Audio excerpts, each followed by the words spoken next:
Assalamualaikum warahmatullahi wabarakatuh. Nama saya Ahmad Rifki Nasiruddin dari 11 MIPA 2 absen 1. Di sini saya akan menjelaskan satu bab materi, yaitu bab 4 mengenai fluida dinamik. Pada bab ini akan dibahas mengenai karakteristik fluida ideal, asas kontinuitas, asas Bernoulli, persamaan hukum Bernoulli. A. Fluida ideal dan fluida sejati. Ada 3 syarat jika fluida ingin dikatakan sempurna atau ideal. 1. Tidak kompresibel atau tidak terpengaruh oleh tekanan, artinya jika fluida terkena tekanan tidak terjadi perubahan volume. Yang kedua, saat fluida sedang bergerak tidak mengalami gesekan dengan zat di sekitarnya. Yang ketiga, mengalir dengan kecepatan konstan atau alirannya stasioner. Fluida yang sering kalian lihat di alam ini disebut fluida sejati. Fluida sejati mempunyai sifat-sifat tertentu, antara lain yaitu 1. Kompresibel, artinya bila mendapatkan tekanan, volumenya akan mengalami perubahan. Yang kedua, saat mengalir fluida mengalami gesekan dengan zat yang ada di sekitarnya. Misalnya air yang mengalir di dalam tabung tentu akan mengalami gesekan dengan dinding tabung. Yang ketiga, kecepatan fluida tidak konstan atau tidak stasioner. Jadi kesimpulannya fluida sejati ini berkebalikan dengan fluida ideal. Yang ke B, yaitu jenis aliran fluida. Saat mengalir, ternyata fluida tersebut tidak kategorikan pada suatu jenis aliran saja. Akan tetapi ada beberapa jenis aliran, yaitu aliran stasioner, aliran lurus atau aliran laminer, dan aliran turbulen.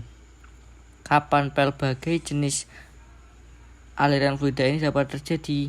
Aliran stasioner terjadi apabila suatu fluida melalui garis alir atau streamline yang sama dengan garis alir fluida yang mengalir di depannya. Garis air merupakan lintasan yang ditempuh fluida saat bergerak. Kemudian fluida akan mempunyai aliran lurus atau laminer. Jika garis air yang saling bersebelahan dilalui partikel fluida dengan mulus.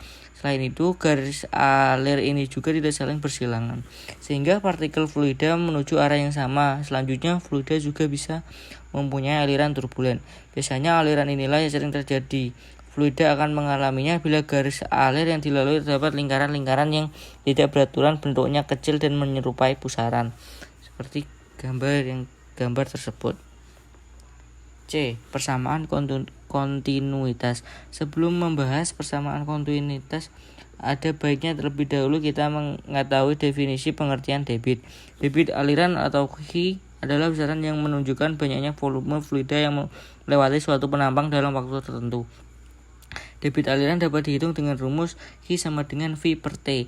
Sementara itu, jika fluida mengalir pada suatu pipa, maka volume fluida yang mengalir merupakan perkalian luas penampang pipa dengan jarak yang ditempuh selama T detik. Lalu bagaimana dengan debit fluida yang mengalir melalui dua ujung dengan luas penampang berbeda? Debit fluida yang melalui penampang A sama dengan debit A yang melalui penampang A2. Berlaku persamaan.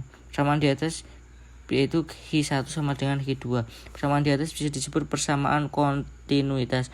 Jadi dapat kita simpulkan bila suatu fluida yang mengalir melewati penampang dengan luas yang berbeda-beda akan mempunyai debit aliran sama.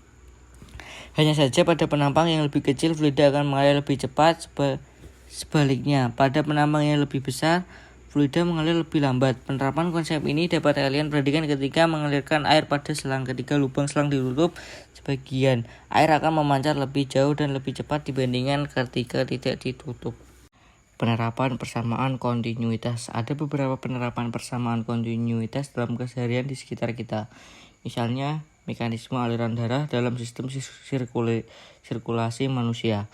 Kita dapat mengukur perbedaan kelajuan darah saat darah mengalir dari jantung ke aorta, kemudian ke arteri-arteri utama, selanjutnya ke arteri kecil dan diteruskan ke sejumlah pembuluh kapiler.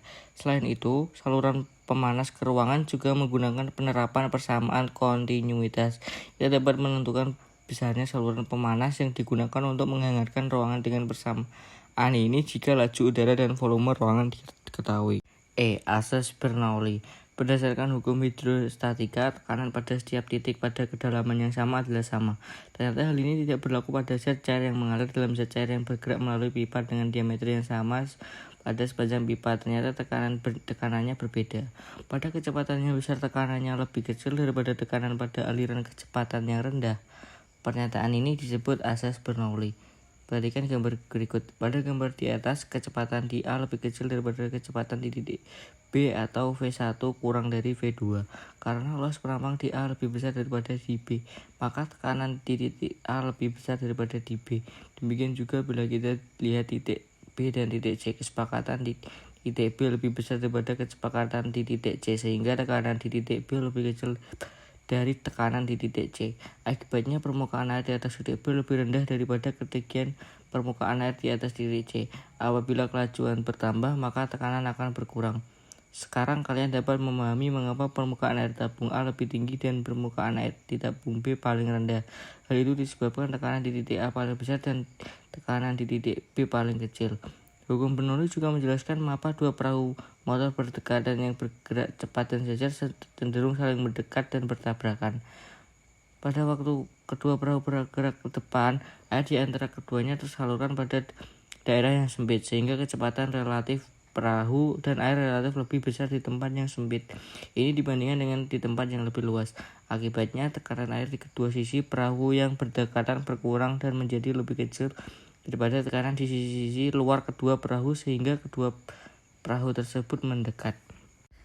Persamaan hukum Bernoulli. Hukum Bernoulli menyatakan bahwa tekanan dari fluida yang bergerak seperti udara berkurang ketika fluida tersebut bergerak lebih cepat.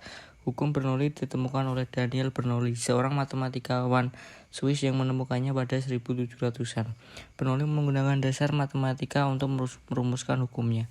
Terdapat beberapa asumsi hukum Bernoulli, di antaranya 1. Fluida tidak dapat dimampatkan atau incompressible dan non-viscous. Tidak ada kehilangan energi akibat gesekan antara fluida dan dinding pipa. 3. Tidak ada energi panas yang ditransfer melintasi batas-batas pipa untuk cairan, baik sebagai keuntungan atau kerugian panas. 4. Tidak ada pompa bagian pipa. 5. Aliran fluida laminar atau bersifat tetap. Rumus hukum Bernoulli. P plus rho GH plus setengah pi rho pangkat 2 sama dengan konstan. Sekian presentasi dari saya mengenai fluida dinamik. Mohon maaf bila ada salah kata. Wassalamualaikum warahmatullahi wabarakatuh.